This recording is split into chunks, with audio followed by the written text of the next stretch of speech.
Fernando Gama, Samir, é verdade que o Flamengo não vai mais vender o Hugo? Cara, eu não tenho essa informação, tá? Eu não tenho essa informação. Existe uma pressão já, inclusive de jornalista flamenguista, de jornalistas do Flamengo, para o Flamengo não vender o Hugo. Lembra? E outro, o Flamengo tem um bom goleiro, tá? O goleiro do Flamengo é muito bom, o Rossi. Eu acho ele muito bom goleiro também. Só que é o seguinte, na questão do Hugo, vai prevalecer, que eu fiquei sabendo, a vontade do jogador. Aí vocês têm que acreditar na gratidão do Hugo, que estava num processo aí, né, na carreira, um processo horrível. Né? O cara estava lá no Chaves, lá vem o Chaves, ele estava lá, entendeu? E o Corinthians ressuscitou a carreira dele. Ressuscitou. Cara, quando tem esses choques, normalmente o Corinthians vai ser mais importante, né? Mais importante do que o jogador do Corinthians. É a instituição, o Corinthians, velho. É igual você estar numa igreja, aí você começa lá a ficar reclamando, não gosto disso, não gosto daquilo. Primeiro que, né, você não precisa ser bajulado lá. Se você sai da igreja, você pode ter certeza que a igreja vai continuar. E quem vai se arrebentar é você. Entendeu? Na sequência da sua vida. Depende da igreja também, né? Se estiver numa igreja que são dos lobos, né? Aí já é uma outra história. Mas assim, a questão do Hugo, né? A questão do Hugo, o que eu apurei dentro do Corinthians é que vai prevalecer a vontade do jogador. Tá? Se o jogador bater o pé e falar que quer ficar no Corinthians, o Corinthians com certeza quer, né? Vai tentar antecipar a compra dele antes do confronto contra o Flamengo, porque paga 800 mil euros, né? 4 milhões e 700, e aí não precisa pagar a multa, né? Não precisa gastar 1 milhão em multa para ele jogar, porque são 500 mil por jogo, são 2 jogos, 1 milhão. Cara, às vezes eu fico pensando, cara, por que eu não fui ser engenheiro, né? Fazer alguma coisa relacionada à matemática, né? Você viu como eu fiz essa conta rápido, né?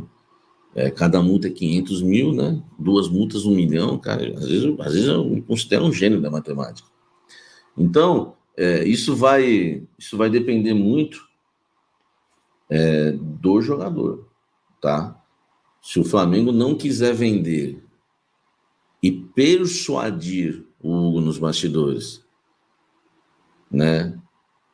E convencer o Hugo que ele vai voltar a ter uma grande carreira no Flamengo, alguma coisa, e se o Hugo tiver com o coração inclinado para o Flamengo, que eu não acredito, aí o Flamengo levaria, tá? Aí o Flamengo levaria. Mas me falaram que vai prevalecer a vontade do jogador, de que o jogador já comentou com o Fabinho Soldado, que é muito grato ao Soldado e principalmente ao Corinthians. Agora, Samir Carvalho, você põe sua mão no fogo pelo Hugo? Eu não ponho, meu irmão. Vou pôr a mão no fogo pelo Hugo. Eu não ponho minha mão no fogo por jogador de futebol nenhum. Nenhum. Entendeu? Então, já me tira dessa. Tá? Já me tira dessa. Entendeu? Eu não coloco minha mão no fogo. Espero que ele fique, né? E, enfim, e pronto. Mas colocar minha mão no fogo em relação ao Hugo, a venda não é obrigada, não. Tá? Eu conversei com uma fonte importantíssima do Corinthians que me confirmou que o contrato do Hugo, né, de empréstimo com o Corinthians não tem obrigação de compra, é opção de compra. Se não tem obrigação de compra, não tem obrigação de venda. Convenhamos? Então vocês precisam saber desses detalhes. Então a gente vai ter que aguardar essa questão do Hugo. Eu não colocaria minha mão no fogo não, velho. Entendeu? Mas o que eu posso dizer é que lá dentro do Corinthians todo mundo tá apostando as suas fichas no Hugo. Beleza? No Hugo, né? Isso aí daria até um bom blend, né?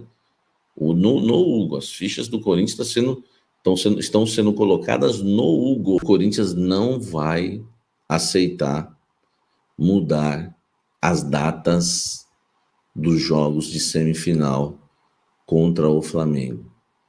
O Flamengo já acionou a CBF, o Flamengo quer mudar as datas, tá? De bobo o Flamengo não tem nada, né? Porque o Flamengo tem numa lista aí muitos jogadores pré-convocados, que estão em pré-listas de convocação para a data FIFA. E a data FIFA vai terminar no dia 15 e o jogo pode ser no dia 16. O que o Flamengo queria fazer? O Flamengo queria fazer uma troca no calendário. Pegar os jogos do final de semana, pegar o jogo do final de semana do Campeonato Brasileiro, jogar para o dia 16 numa quarta-feira, porque aí o Flamengo não vê problema em jogar com um time misto, né, no Campeonato Brasileiro, e jogar a partida entre Corinthians jogar a partida contra o Corinthians, né, Corinthians e Flamengo, para o dia 19 na Neoquímica Arena. Para o Corinthians é inviável, porque o Corinthians tem no dia 23, né, a gente está falando na terça-feira, o Corinthians jogaria uma semifinal de Copa do Brasil muito difícil no sábado e jogaria outra semifinal que vai ser difícil também, não importa se é Atlético Paranaense ou se é o Racing, o Corinthians jogaria outra semifinal na terça-feira, 2 semifinais. Então não tem como, velho, o Corinthians aceitar um negócio desse. Eu já sei, né, já me falaram que o Corinthians não vai aceitar, entendeu? Não deve aceitar, até porque a CBF não pode mudar essa questão desse jeito, vai estar mudando aí, vai mexer em 2 campeonatos, aí a CBF é muito Flamengo, né, velho? Você vai mexer na tabela de 2 campeonatos para ajudar um clube. Se fosse assim, tinha que ter sido tolerante com o Corinthians na questão do Memphis Depay.